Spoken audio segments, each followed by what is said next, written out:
ശശി തരൂർ കോൺഗ്രസ് വിട്ടേക്കും. CPM-മായി ചർച്ച നടത്തിയെന്ന് സൂചന. അമൽ തേനമ്പറമ്പുണ്ട്. അമൽ, തരൂർ CPM-ലേക്കോ? തരൂർ CPM-ലേക്ക് എന്നുള്ള സൂചനകളാണ് ഇപ്പോൾ പുറത്തേക്ക് വരുന്നത്. തരൂർ ഈ കാര്യത്തിൽ പരസ്യമായൊരു നിലപാട് പ്രഖ്യാപനത്തിന് തയ്യാറാകുന്നില്ല, CPM നേതൃത്വവും തയ്യാറാകുന്നില്ല എങ്കിൽ കൂടി തരൂരുമായി ബന്ധപ്പെട്ട് തരൂരിനെ ഇടത് ക്യാമ്പിലേക്ക് എത്തിക്കാനുള്ള ചർച്ചകൾ സജീവമായി തന്നെ നടക്കുന്നുണ്ട്. ഈ തിരഞ്ഞെടുപ്പിന് മുന്നോടിയായി ഏറ്റവും നിർണായകമായ ഒരു നീക്കം നടക്കുന്നു. ആ നീക്കത്തോട് തരൂർ ഏതു തരത്തിൽ പ്രതികരിക്കും എന്നുള്ളതാണ് ഏറ്റവും പ്രധാനപ്പെട്ട കാര്യം. ഇപ്പോൾ തരൂരിന്റെ ക്യാമ്പുമായി ബന്ധപ്പെട്ട് സംസാരിക്കുമ്പോൾ ഈ വാർത്ത തരൂരിന്റെ ക്യാമ്പ് തള്ളുന്നില്ല.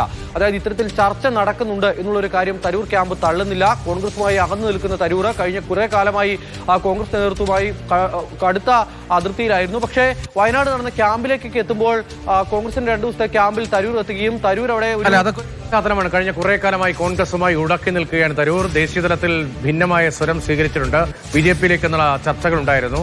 ഇപ്പോൾ CPM എന്ന ഒരു ഓപ്ഷനിലേക്ക് തരൂർ നീങ്ങുന്നു. അതിനെ പ്രബലപ്പെടുന്ന എന്തൊക്കെ വിവരങ്ങൾ നമുക്ക് കൂട്ടിച്ചേർക്കാൻ കഴിയും? ഈ ചർച്ച ദുബായിയുമായി ബന്ധപ്പെട്ടുള്ള ചർച്ചകളുടെ വിവരങ്ങൾ, വിശദാംശങ്ങൾ എങ്ങനെയാണ് അമൽ?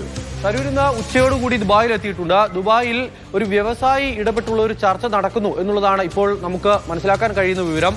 ശശി തരൂർ ക്യാമ്പുമായി ബന്ധപ്പെട്ട് നമ്മൾ സംസാരിച്ചിരുന്നു. ആ സംസാരിക്കുമ്പോൾ ഇത്തരമൊരു വാർത്ത അവർ തള്ളുന്നില്ല, ഈ വാർത്ത നിരാകരിക്കുന്നില്ല, ഈ ചർച്ച നടക്കുന്നുണ്ട് എന്നുള്ള വിവരം നിരാകരിക്കുന്നില്ല എന്നുള്ളതാണ് ക്യാമ്പിൽ നിന്നും നമുക്ക് ലഭിച്ച പ്രതികരണം എന്ന് പറയുന്നത്. അപ്പോൾ സ്വാഭാവികമായും ഇത്തരത്തിലൊരു ചർച്ച നടക്കുന്നു.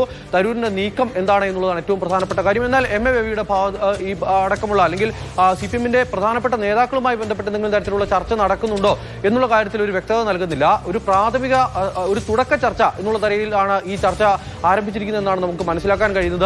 തുടക്ക ചർച്ചയാണെങ്കിൽ ഈ നിലയിൽ വാർത്ത ഇങ്ങനെ പുറത്തേക്ക് വരില്ലല്ലോ. ഇപ്പോൾ BJP-യുമായി തരൂർ അടുക്കുന്നു. അത് പരസ്യമായ തരൂരിന്റെ ലേഖനങ്ങൾ, നിലപാടുകൾ, അന്തർദേശീയ വിഷയങ്ങളും ദേശീയ വിഷയങ്ങളും സ്വീകരിച്ച നിലപാടുകൾ തുടർച്ചയായിട്ടുള്ള വ്യാഖ്യാനമായിരുന്നു. തരൂർ പലപ്പോഴും അത് തള്ളിയതുമില്ല. പക്ഷെ CPM-യുമായി ചർച്ച നടത്തുന്നു, ദുബായിൽ ചർച്ച നടത്തുന്നു, മുഖ്യമന്ത്രിയുമായി അടുപ്പമുള്ള ഒരു വ്യവസായി ഇടനിലയാകുന്നു എന്ന വാർത്ത വരുമ്പോൾ അതിന് കുറെ കൂടി ക്ലാരിറ്റി ആവശ്യമായി വരുന്നുണ്ടല്ലോ. കാരണം സാധാരണ നിലയിൽ പ്രതീക്ഷിക്കാത്ത തരത്തിലുള്ളൊരു വാർത്തയാണല്ലോ ഇപ്പോൾ ഡെവലപ്പ് ചെയ്യുന്നത്. അമൽ, അപ്രതീക്ഷിതമായ വാർത്ത തന്നെയാണ്. ഇന്ന് ഒരു 11-12 മണി മുതൽ അഭ്യൂഹമായി നിന്നിരുന്ന ഒരു വിഷയമാണ്. ആ വിഷയത്തിൽ നമ്മൾ ഇത്തരം ഒരു വാർത്ത നൽകാൻ കാരണം എന്ന് പറയുന്നത് തരൂർ ക്യാമ്പിൽ സംസാരിച്ചപ്പോൾ അവിടെ നിന്നും ലഭിച്ച പ്രതികരണം മൂലമാണ്. കാരണം ഞങ്ങൾ ഈ വാർത്ത തള്ളുന്നില്ല എന്നവർ ഉറപ്പിച്ചു പറയുകയാണ്. ഈ വാർത്ത ഞങ്ങൾ നിരാകരിക്കുന്നില്ല എന്നുള്ളതായിരുന്നു പ്രതികരണം. അപ്പോൾ സ്വാഭാവികമായും തരൂരിന്റെ ഭാഗത്തു നിന്നും കടുത്ത ഈ തരൂർ കഴിഞ്ഞ ദിവസം കൊച്ചിയിൽ രാഹുൽ ഗാന്ധി പങ്കെടുത്ത പരിപാടി ഉണ്ടായിരുന്നു. ആ പരിപാടിയിൽ തരൂരിന് നേരിട്ട അവഗണനയുണ്ട്. ആ അവഗണനയുടെ വിവരം പുറത്തു വന്നതും തരൂർ ക്യാമ്പിൽ നിന്ന് തന്നെയാണ്.